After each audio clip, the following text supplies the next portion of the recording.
nous pouvons aborder troisième avantage pour les indépendants. Kelly, je t'en prie. La vision sur le long terme. La vision sur le long terme, est-ce que tu peux nous développer? Souvent, la problématique d'un indépendant, c'est qu'il vit au jour le jour ou juste sur la mission, la prochaine mission. Ils n'arrivent pas à savoir qu'est-ce qu'ils vont faire le mois prochain et est-ce qu'ils vont vraiment avoir des clients le mois prochain. Et donc, ils ne peuvent pas se développer, ils ne peuvent pas savoir s'ils peuvent embaucher ou pas. Et ils ne peuvent pas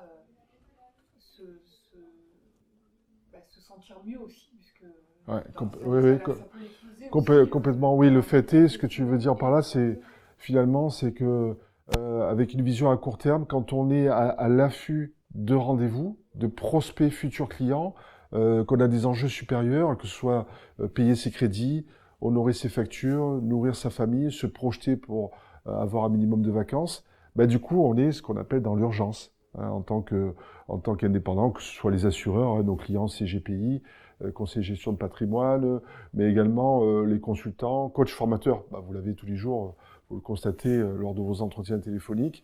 Et c'est vrai que ça a du sens ce que tu dis, c'est-à-dire leur apporter finalement, on pourrait résumer ça en disant, si tu m'autorises, Kelly, apporter une certaine sérénité.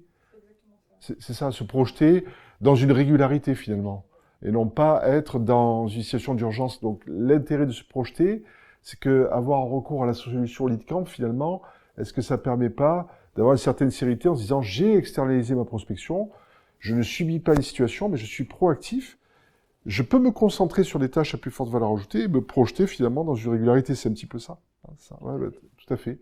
Vision sur le long terme, je suis complètement d'accord. Alors effectivement, il y a encore d'autres qualités.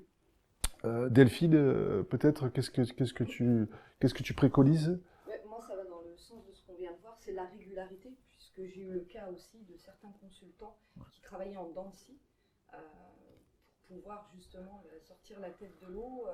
Ils mettaient un bon coup de rame, sauf qu'après, il y a un creux, et éviter ces creux au niveau de leur activité.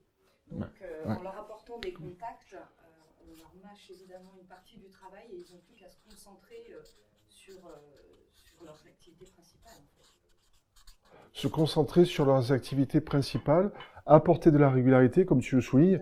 Est-ce que quelque part, par rapport à leur terminologie, de nos clients, consultants, coachs, formateurs notamment, on peut pas dire que ça permet d'éviter, est-ce que tu es d'accord pour reconnaître que ça permet d'éviter les périodes d'inactivité intermission, ce qu'ils appellent évidemment les périodes d'inactivité intermission.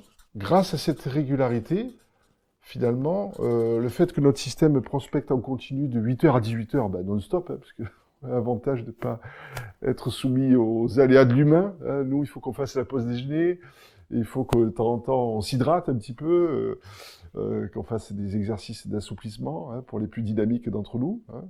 Entre midi et deux, il y en a certains qui aiment bien pratiquer un petit peu d'activité sportive. Là, l'avantage de notre solution automatisée, c'est qu'effectivement, le robot, il n'est pas soumis à tous ces aléas, ce qui apporte un confort aussi. Parce que de 8h à 18h, notre client, finalement, est-ce qu'il n'a pas la garantie que le système, toutes les 2 minutes, enfin 2 minutes, 2 minutes 30 selon la base de données, mais effectivement, l'autre jour, on avait refait le calcul, on était à 2 minutes 17, enfin sur la semaine précédente, puisque chaque semaine, vous savez, c'est réactualisé.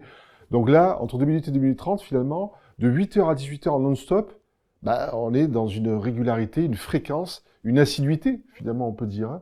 Et donc tout ça pour permettre, finalement, d'engendrer cette fameuse régularité à laquelle tu faisais allusion. C'est bien ça, donc tu utilisais le mot creux, oui, j'utilisais un terme un peu plus technique, période d'inactivité intermission, mais effectivement, tu as complètement raison, c'est éviter les creux et apporter une régularité, c'est bien finalement tout l'inverse du propos, en tout cas du mot creux.